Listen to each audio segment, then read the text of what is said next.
അമേരിക്കയിൽ H-1B തൊഴിൽ visa നറുക്കെടുപ്പ് സംവിധാനത്തിന് പകരം പുതിയൊരു സമീപനം സ്വീകരിക്കാനൊരുങ്ങി ട്രംപ് ഭരണകൂടം. വിസ അനുവദിക്കുന്നതിൽ ഉയർന്ന വൈദഗ്ധ്യമുള്ളതും ഉയർന്ന ശമ്പളം വാങ്ങുന്നതുമായ വിദേശ തൊഴിലാളികൾക്ക് മുൻഗണന നൽകും. ഇത് എൻട്രി ലെവൽ പ്രൊഫഷണലുകൾക്ക് US തൊഴിൽ വിസ നേടുന്നത് കൂടുതൽ ബുദ്ധിമുട്ട് ഉളവാക്കുമെന്ന് ആക്ഷേപമുണ്ട്.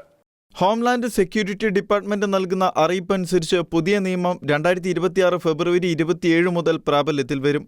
ഇത് 2027 സാമ്പത്തിക വർഷം മുതൽ ഏകദേശം 85,000 H-1B വിസകളുടെ വിതരണത്തെ നിയന്ത്രിക്കുമെന്നാണ് വിവരം. H-1B രജിസ്ട്രേഷനുകളുടെ നിലവിലുള്ള ക്രമരഹിതമായ തെരഞ്ഞെടുപ്പ് US തൊഴിലുടമകൾ ദുരുപയോഗം ചെയ്യുകയായിരുന്നു. അവർ അമേരിക്കൻ തൊഴിലാളികൾക്ക് നൽകുന്നതിനേക്കാൾ കുറഞ്ഞ ശമ്പളത്തിൽ വിദേശ തൊഴിലാളികളെ കൊണ്ടുവരാനാണ് പ്രധാനമായും ശ്രമിച്ചതെന്ന് US citizenship and emigration service വക്താവ് മാത്യു ട്രഗസർ പറഞ്ഞു. ട്രംപ് ഭരണകൂടം സ്വീകരിച്ച മറ്റ് പ്രധാന മാറ്റങ്ങൾക്ക് അനുസൃതമായാണ് പുതിയ നിയമം നടപ്പിലാക്കുന്നത്. തൊഴിലുടമകൾക്ക് യോഗ്യതാ വ്യവസ്ഥ എന്ന നിലയിൽ ഓരോ വിസയ്ക്കും അധികമായി $100,000 നൽകണമെന്ന് ആവശ്യപ്പെടുന്ന പ്രസിഡൻഷ്യൽ പ്രൊക്ലമേഷൻ പോലെയാണിതെന്ന് പുതിയ നിയമത്തെക്കുറിച്ച് ചൊവ്വാഴ്ച പുറത്തിറങ്ങിയ പത്രക്കുറിപ്പിൽ പറയുന്നു. ഫെബ്രുവരി 27, 2026 മുതൽ പുതിയ നിയമം പ്രാബല്യത്തിൽ വരുമെന്നും വരാനിരിക്കുന്ന H-1B ക്യാപ് രജിസ്ട്രേഷൻ സീസണിൽ ഇത് ബാധകമാകുമെന്നും കുറിപ്പിൽ വ്യക്തമാക്കിയിരുന്നു. ഈ വർഷം ആദ്യം H-1B വിസകൾക്ക് പ്രതിവർഷം $100,000 എന്ന ഫീസ് ഏർപ്പെടുത്തിക്കൊണ്ടുള്ള പ്രഖ്യാപനത്തിൽ പ്രസിഡന്റ് ട്രംപ് ഒപ്പുവച്ചിരുന്നു. സമ്പന്നരായ വ്യക്തികൾക്ക് US പൗരത്വത്തിലേക്കുള്ള വഴിയായി $1 ദശലക്ഷം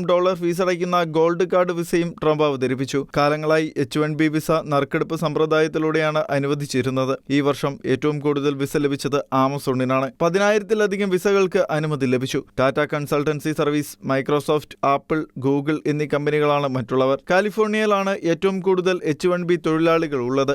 ഇന്റർനാഷണൽ ഡെസ്ക്, ഷെഖേന ന്യൂസ്.